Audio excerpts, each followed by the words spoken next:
You know why a cotton listens to the parents? Parents give him a patch, 2-year-old. Listen, you don't listen to me, patch, and that's it. Once a kid becomes a gadol, now he's a real person. Now it's a different story. Now the kid makes cheshbonis. He's a big philosopher, and he will listen if the parents mean the child's good.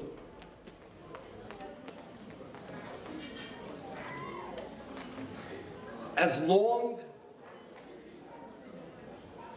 as the boy was a cotton, even though the parents love the child, and even though the parents mean all their advice for the child's own good, the parents still gain by giving the child advice because there's a mitzvah. L'maisa, they get a mitzvah. You know, a child is, well, of course he's a child, but halachically, he's a cheftzah de mitzvah. Now, of course, the parents shouldn't think of the child like that, but l'maisa, parents get a mitzvah. They get olam haba. So, kol zman a child is a cotton, there's a danger that a parent will be machanech a kid, not for the kid's sake, but because he wants to go to Gan Eden and get a mitzvah. Luckily, the kid's still a cotton, because ketanim, they don't care about that. They just listen, give him a patch, they listen.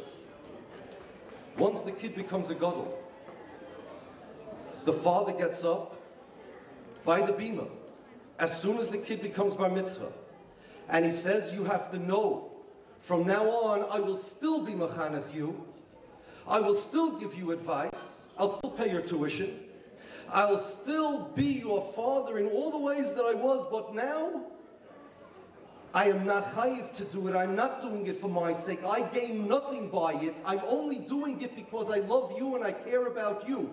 Baruch shepatrani me'oin shel zeh mikan ve'elech. I have nothing to gain by being machanech you. The Torah doesn't command me to do it. The Torah doesn't give me a mitzvah if I do it. But I'm doing it anyway only because I care about you, my kid. From now on. And that's why the kid's going to listen. The selflessness of the parents is what makes the chinuch.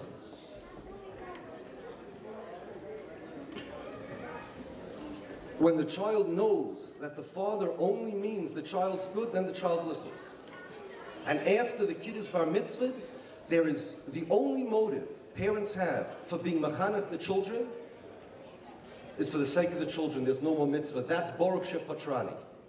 And he makes it dafka, not like a regular bracha in the corner. He makes it dafka in front of the child b'fnei kolam va'eda. So the kid should know, mikan ve'elech, I'm doing this now for you, not for me.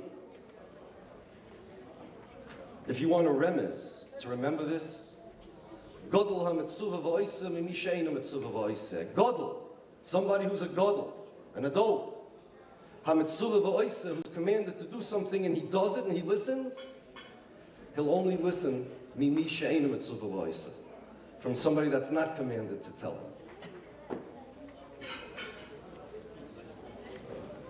Chanoich l'nar al pi darkoi. Be machanech a kid on the kid's derech for the kid's sake, not for the parents' sake. And if you do it, gam ki yazkin, even after the kid is bar mitzvah, and now it's no longer a mitzvah, lo yosur mimenu, the chinuch will continue, because the motive was not the parents' mitzvah, the motive was the good of the child. When kids are little, give them a patch, they listen. Nobody knows what's going to happen once they become teenagers and they get older, usually. But in this case, Baruch Hashem, we do. Harav Rabbi Yigal mentioned about how far Rockaway was a midbar until Rabbi Bender came. I remember Bayswater was a midbar until the Shoshans came. They are...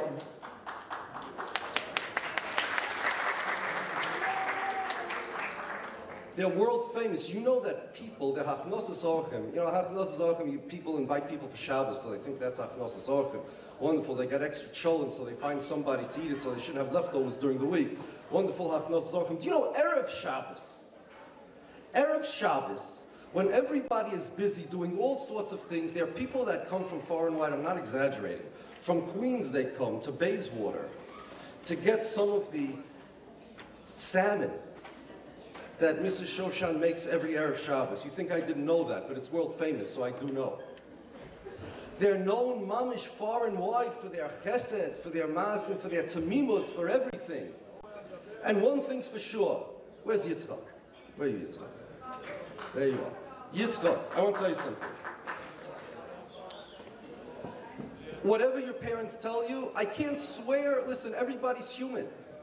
I can't swear anybody's going to be right 100% of the time. I can't swear anybody's going to be wrong 100% of the time. Everybody's human. One thing I will guarantee you, that every single word your parents tell you, everything they tell you to do, they mean it not 99%, but 1,000% for your sake, not for them. They would go into Gehenna if that's what it would take to make you into a Ben Torah. From now on, they don't even get a mitzvah. When they tell you something, you should know. Anybody who knows them will agree with me. Anybody who knows them. It's you they care about and nothing else in the world. Nothing.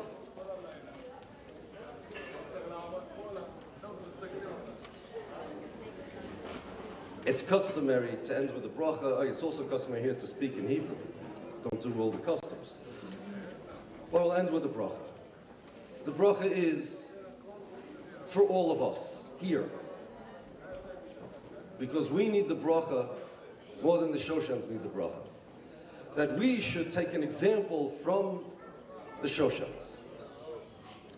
And we should love all our children the way they do, love all people the way they do, and learn the selflessness and the desire, the burning desire that nothing in the world matters except that our children become B'nai Torah from they do. And when we learn all that, then in Yitzhak Hashem will be zoicha to see Yeshua's Kol Yisrael v'simchasam b'mheira b'yameinu. Amen.